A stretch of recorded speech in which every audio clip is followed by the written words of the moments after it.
ஓம் ஷியாமலாய வித்மகே அலஹஸ்தாய தீமகே தன்னோ வாராகி பிரசோதயாத். ஆன்மீக நண்பர்கள் அனைவருக்கும் வணக்கம். இந்த பதிவில் வளர்பிறை வசந்த பஞ்சமியான இன்று வாராகி அன்னையை எப்படி நாம வழிபடுவது என்பதை பற்றி பார்க்கலாம். வீட்டில் செல்வ நிலை பெருக வேண்டும் என்பதற்காக இன்று இரவு 8 மணியிலிருந்து 9 மணிக்குள்ளாக இந்த தீபத்தை ஏற்றி பாருங்க. உங்க வாழ்க்கையில இருக்கக்கூடிய கஷ்டங்கள் தீருவதற்காகவும் குடும்பத்துல செல்வ செழிப்பானது அதிகரிக்க வேண்டும் என்பதற்காக இந்த தீபத்தை நாம் ஏற்றலாம். அது மட்டும் இல்லாம இப்போ வசந்த நவராத்திரியானது நடந்து கொண்டிருக்கிறது. அம்பிகையினுடைய வழிபாடு செய்யக்கூடிய இந்த நேரத்துல வராகி அன்னையினுடைய வழிபாடும் வந்திருப்பது இன்னுமே சிறப்பான பலன்களை நமக்கு கொடுக்கும்னு சொல்லலாம். அது மட்டும் இல்லாம செல்வத்திற்கு அதிபதியாக சொல்லக்கூடிய மகாலட்சுமி தாயாருக்கு உரிய இந்த வெள்ளிக்கிழமையில பஞ்சமி திதியானது ஆரம்பித்து நாளை மாலை 5:38 மணி அளவுல நிறைவாகிறது. அது மட்டும் இல்லாம சுக்கிர பகவானுடைய பலமும் இந்த நேரத்துல நம்ம வலுப்படுத்திக் கொள்வதற்காக இந்த விளக்கை இந்த நேரத்துல ஏற்றும் பொழுது அதற்குண்டான பலன்கள் நமக்கு முழுமையாக கிடைக்கும்னு சொல்லலாம். வளர்பிறை பஞ்சமி திதியானது வசந்த பஞ்சமியாக மாறுவதற்கு இந்த தீபமானது நமக்கு கை கொடுக்கும்னு சொல்லலாம். சில பேருக்கு வியாபாரத்துல பெருத்த நஷ்டமாக இருக்கும். எந்த ஒரு தொழில் செய்தாலுமே அதுல நமக்கு பிரச்சனைகளாகவே இருக்கும். அது மட்டும் இல்லாம குடும்பத்துல சொந்த பந்தங்களுக்கு இடையே பிரச்சனைகள் அதிகமாக இருக்கும். ஒற்றுமை இல்லாமல் இருக்கும். தீராத கடன் பிரச்சனை அதிகமாகி கொண்டே இருக்கும். இப்படி பல பிரச்சனைகளை வாழ்க்கையில சந்தித்து கொண்டிருப்பவர்களுக்கு இந்த தீப வழிபாடானது நிச்சயமாக கை கொடுக்கும். வறுமையின் பிடியில் சிக்கி தவிக்கக்கூடிய ஒவ்வொருத்தருமே இந்த தீபத்தை இன்று ஏற்றி பாருங்க. கட்டாயமாக வாழ்க்கையில முன்னேற்றங்கள் ஏற்படும். செல்வ நிலையானது அதிகரிக்கவும் ஆரம்பிக்கும். இன்று வெள்ளிக்கிழமை அப்படிங்கிறதுனால நம்ம பூஜை அறையும் சுத்தமாகத்தான் இருக்கும். வராகி அன்னையினுடைய படம் வீட்டில் வைத்து வழிபடுறவங்க கட்டாயமாக இன்று இரவு 8 மணியிலிருந்து 9 மணி இந்த நேரத்துல இந்த தீபத்தை இந்த முறையில ஏற்றி வழிபடுங்க. அது எப்படி செய்யலாம் அப்படிங்கறத பார்க்கலாம்.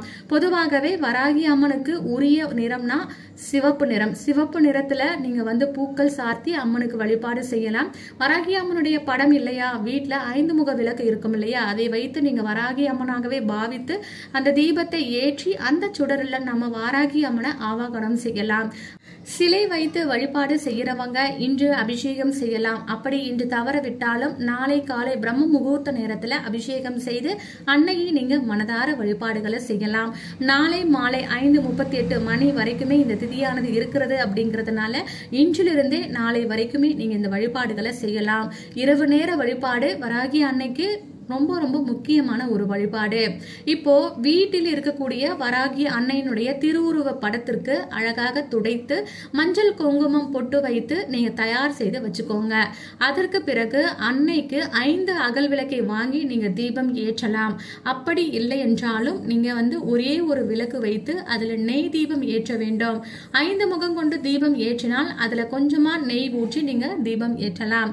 இப்படி உங்களுடைய விருப்பத்திற்கு ஏற்ப நீங்க உங்களுடைய வசதிக்கு ஏற்ப தீபத்தை ஏற்றிக்கொள்ளலாம். அவளுக்கு பிடித்தமான நெய்வேத்தியங்கள்னு சொல்ல போனா மாதுளை முத்துக்கள், கிழங்கு வகைகள், நவதானியத்தினால செய்யப்பட்ட அடை, மிளகு சேர்த்த வடை, இப்படி பல வகையான நெய்வேத்தியங்களை வைத்து அன்னையை நாம சந்தோஷப்படுத்தலாம்.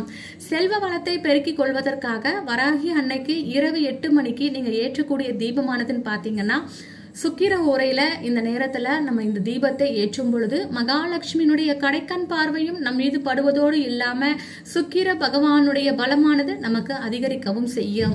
ஒரு தாம்பூல தட்டு எடுத்துக்கோங்க. அந்த தாம்பூல தட்டுல மஞ்சள் குங்குமம் பொட்டு வைத்து அதுக்கு மேல கல்லுப்பை பரப்பி வைத்துக் கொள்ளுங்கள். கல்லுப்பு மகாலட்சுமி வாசம் செய்யக்கூடிய முக்கியமான ஒரு பொருள். அந்த கல்லுப்பை அந்த தட்டின் மீது நன்றாக பரப்பி விட்டு அதற்கு மேல மஞ்சளை கொண்டு ஸ்ரீம் என்ற மந்திரத்தை எழுதணும். அதன் பிறகு அந்த கல்லுப்பை சுற்றிலும் 6 மொச்சை பயிரை நாம வைக்கணும். மொச்சை பயிறு சுக்கிர பகவானுக்கு உகந்த ஒரு தானியம்.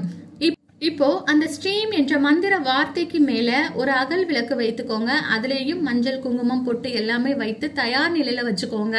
அதுல நெய் ஊற்றி நீங்க வழிபடணும். மஞ்சள் திரி இருந்ததுன்னா மஞ்சள் திரியை பயன்படுத்திக்கலாம். அப்படி இல்லாத பட்சத்துல வெள்ளை நிற திரியில மஞ்சளை சிறிதளவு தடவி நீங்க மஞ்சளாக பாவித்து நீங்க தீபம் ஏற்றலாம். அந்த தீபத்தை ஏற்றிய பிறகு பாத்தீங்கன்னா ஓம் வாராகியே நமக என்ற மந்திரத்தை 27 முறை நீங்க உச்சரிக்கணும். அதன் பிறகு நீங்க இந்த பூஜையை வராகி அன்னைக்கு உரிய மாதிரி அர்ச்சனை செய்து குங்கும அர்ச்சனை செய்து எப்படி நீங்க அர்ச்சனை செய்து வழிபடுவீங்களோ அது போல உங்கள் மனதுக்கு ஏற்றாற் போல அன்னையை நீங்க வழிபாடுகளை செய்யலாம். இப்படியாக 8 இருந்து 9 மணிக்குள்ள இந்த தீபத்தை ஏற்று பாருங்க. எண்ணில் அடங்காத பல மடங்கு பலன்களை உங்களால பார்க்க முடியும். அதோடு இல்லாம அந்த பொருளை அப்படியே பூஜை அறையிலே இருக்கட்டும். அடுத்த நாள் காலையில எழுந்ததுக்கு பிறகு அந்த மொச்சையை நல்லா தூள் செய்து எறும்பிற்கு நீங்க போட்டு விடலாம். கல்லுப்பு மஞ்சள் இது எல்லாத்தையுமே எடுத்து நீங்க கால் படாத இடத்துல போட்டுடுங்க. அப்படி இல்லைன்னா தண்ணீரில் கரைத்து விட்டுறலாம். இன்று இரவு இந்த தீபத்தை ஏற்றுவதன் மூலமாக உங்க வாழ்க்கையில செல்வ வளத்தை பல மடங்காக அதிகரித்து கொடுக்கும். அது மட்டும் இல்லாம சுக்கிர ஓரையில மகாலட்சுமி தாயாரையும் நாம அன்னை வாராகி அன்னையும் வழிபடும் பொழுது செல்வத்திற்கே அதிபதியாக இருக்கக்கூடிய இவர்களுடைய ஆசியும் நமக்கு முழுமையாகவே கிடைக்கும். இந்த பதிவு உங்களுக்கு பயனுள்ளதாக இருந்ததுன்னா உற்றார் உறவினர்களுக்கு ஷேர் பண்ணி விடுங்க. நம்ம சேனலையும் சப்ஸ்கிரைப் பண்ணிட்டு பக்கத்துல இருக்கக்கூடிய பெல் பட்டனையும் கிளிக் பண்ணி வச்சுக்கோங்க. மீண்டும் அடுத்த ஒரு நல்ல பதிவுல சந்திக்கலாம். அதுவரை நன்றி. வாழ்க வளமுடன்.